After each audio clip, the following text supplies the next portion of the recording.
So we are still in the aftermath of the summer transfer window. It was pretty exciting, doing this. Lots of club did business, good and bad, and we've already discussed about the good transfers in the previous video. But now let's talk about the transfers that we are a bit uncertain about, or the transfers we feel were not right. And without wasting much time, Victor, we're starting with you. Always starting with you anyway. The hard questions.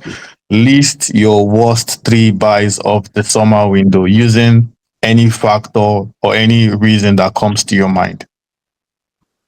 Yeah, tough. There have been so many that can qualify here. I'm gonna go with. I just feel like they overpaid for this. Maxim de Kuyper to Brighton.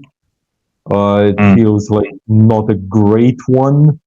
Another one, again, rather due to the price, Joao Pedro to Chelsea. He is performing well, but mm. I don't know.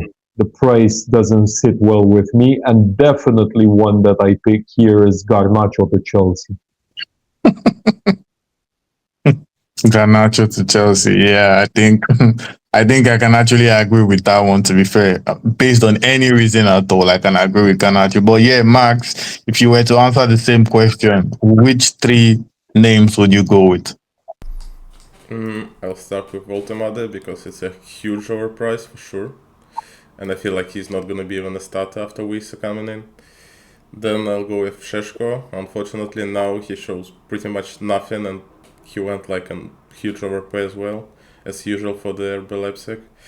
And also I'll go with Isak for the pretty much the same reason. I feel like 130 mil is huge amount of money, and I don't really see him playing on this money.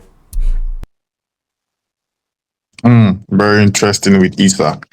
Anyways, still with you, Max. Which signing or which signings do you think people expect much from, or in your mind you feel they would not do so well? I'll probably go with Isak again because, of course, you're gonna expect a lot from this guy, but I feel like as I mentioned already on yesterday's live stream, I feel like he's not gonna be a starter even in 1 or 2 months from now. And if he's not performing well in his first 2, 3 games, he's probably gonna be a trap player in the club because Ekitike is doing pretty well, and if you're not performing immediately, probably slot comes back to Ekitike and starting him again, and you'll probably lose even your starting lineup place. Very interesting. Anyways, perception is actually very interesting. It's an interesting concept to look at. People see things differently, and there is no different when it comes to transfers. So, Victor, tell us one signing you think, oh, at the moment, everyone is saying this was a bad transfer, but in your head, you see it differently. Uh, a lot of people are complaining about Wirtz, so I have to pick him. I mean, not just because I'm a Liverpool fan, but it's simply too early to tell. And I think this is a world class player. We're talking about someone who I genuinely believe is a Ballon d'Or contender in the next 5 years, tops. And it's just mind boggling to me that people are ready to just completely give up on someone after 3 or 4 games. Yeah, well, I mean, that's what you get when you come in for that kind of money. But yeah, we'll see what happens after maybe 10 more games, and we'll see if people were right or wrong.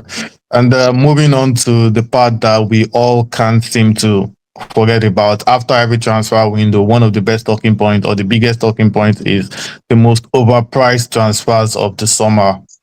So Max, tell us those three transfers that when you think about it, you just feel like, nah, they paid too much money for these guys.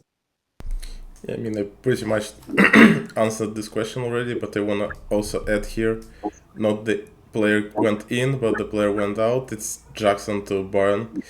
Bro, I mean, you're paying 50 mil for the loan, and you have a almost 60 mil buyout clause for this type of player. It feels like a huge overprice as well. And Yeah, he's going to yeah. be a bench warmer at Bayern as well. Sadly, it's going to be a bench warmer. That's the staggering part of it all. But anyways, moving on and back to you, Victor. Which transfer or which transfers seems so unnecessary? Like the club did not really need this guy, but they went ahead to sign him. An absolute flex and go F yourselves was from Liverpool to Newcastle. Give us Isak, take Ekitike. No, we want both. Yeah, we'll get both. You know, it was just such a flex. Um, Getting Isak in early would have been much easier for both clubs. Newcastle would have gotten Ekitike. Now Ekitike is at Anfield and he's tearing it up. Absolutely great start. Another really unnecessary one is actually one that didn't happen. Uh, Chelsea should have gotten rid of Sterling.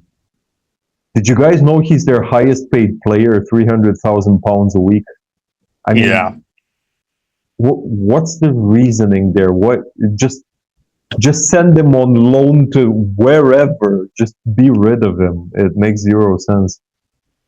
Yeah, the wage was an issue. Like no one is going to pay that amount except the player was Yeah, ready but to. that's the thing. You can come to an understanding, and even if you only have to pay 200,000 out of that, just 2/3, at least you're saving some money. You know.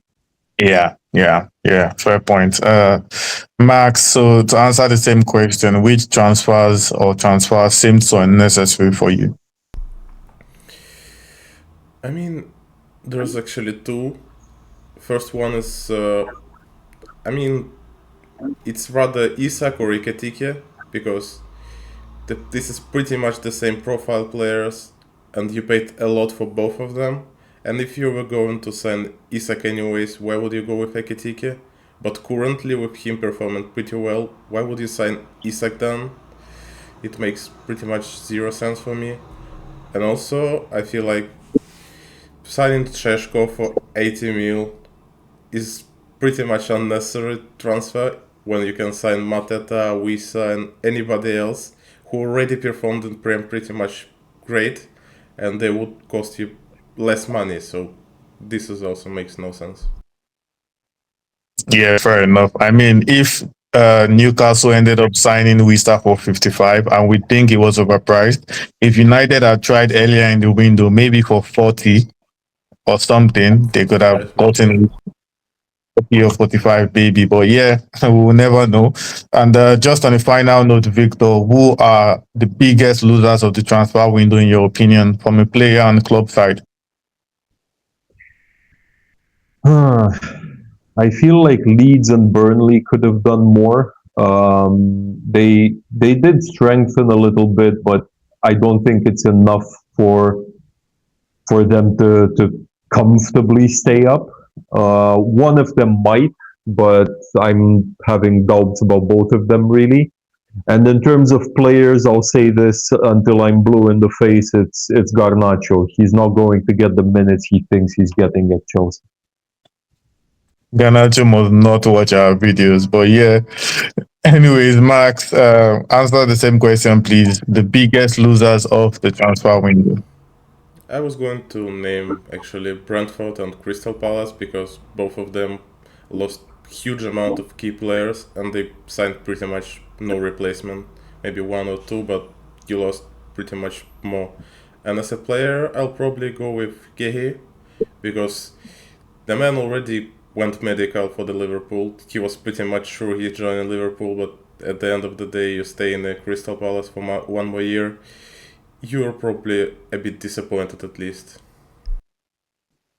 Yeah, yeah, fair enough. I mean, I can agree with that on Gui.